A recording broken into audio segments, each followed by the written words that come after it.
He left his poor mother. But years later, she returned in a way he could never forget.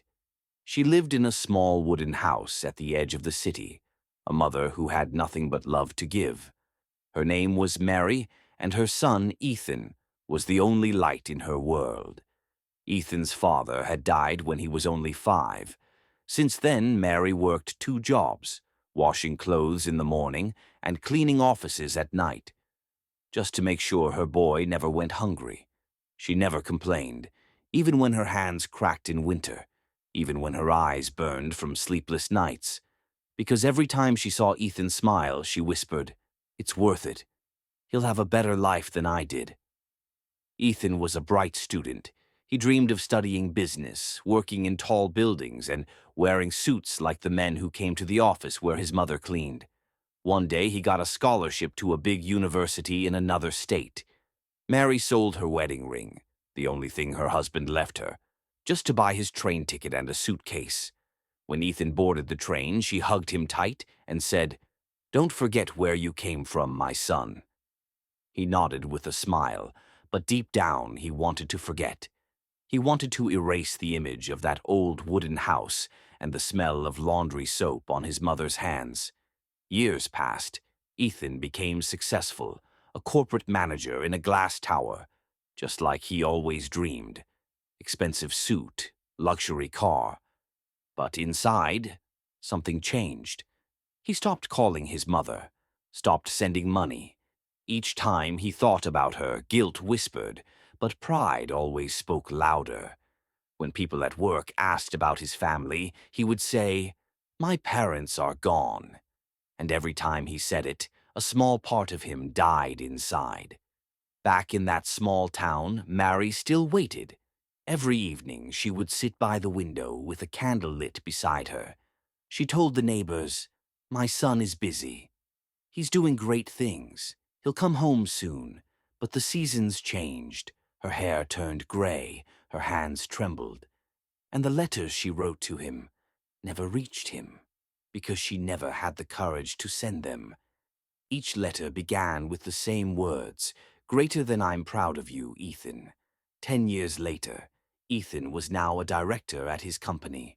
He had money, status, and friends, or at least people who smiled when he paid the bill. One evening, while leaving his office, he saw an old cleaning lady struggling with a mop. For a brief moment, he saw his mother in her, the same bent back, the same tired eyes. But he shook it off and left. That night, as he drove home, his phone buzzed, a call from his hometown. A voice on the other end said softly, "Are you Ethan Miller? I'm calling from Oakwood Care Home about your mother." Ethan froze. His heart started pounding. She's okay, right?" he stammered. The nurse paused. "I'm sorry. She passed away this morning." The world went silent. The city lights blurred behind his tears. A week later, he arrived at the small care home. The nurse handed him a small box and said, "She asked us to give you this if you ever came." Inside was a stack of letters, each one neatly folded, each written in her shaky handwriting. Ethan sat down on a wooden bench and began to read. The first letter said, "My dear Ethan, I'm sorry if I wasn't enough. I know life took you far away, but that's what I always wanted, for you to see a world bigger than mine. Just remember, no matter how far you go, my love will always find you." The next few letters were full of stories about how proud she was when he got promoted, how she prayed for him every night, how she missed his laughter. The last letter was different. It was short. "My son, if you ever read this, it means I'm gone. Don't cry. You gave me a purpose to live. I never needed money, only your voice. When you were a child, you used to hold my hand and say, 'Don't worry, Mom. I'll take care of you one day.' And you did. You took care of me in your own way, by living the life I couldn't. Now it's my turn to take care of you." From above, Ethan's tears fell onto the paper. For the first time in years, he cried like a child. That night he drove to their old wooden house. It was broken, covered in dust and ivy. But when he stepped inside, he saw something on the wall, a picture of him as a boy holding a certificate, and beneath it a note in her handwriting. Greater than my reason to live. Ethan fell to his knees. He whispered, "Mom, I'm sorry."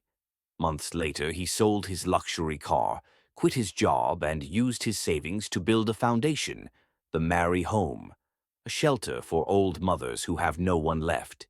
Every Sunday, he visits the place, sits with the mothers, listens to their stories, and sometimes just holds their hands. Because he learned that day, greater than a mother never leaves. Even when she's gone, her love still lives inside the heart she raised.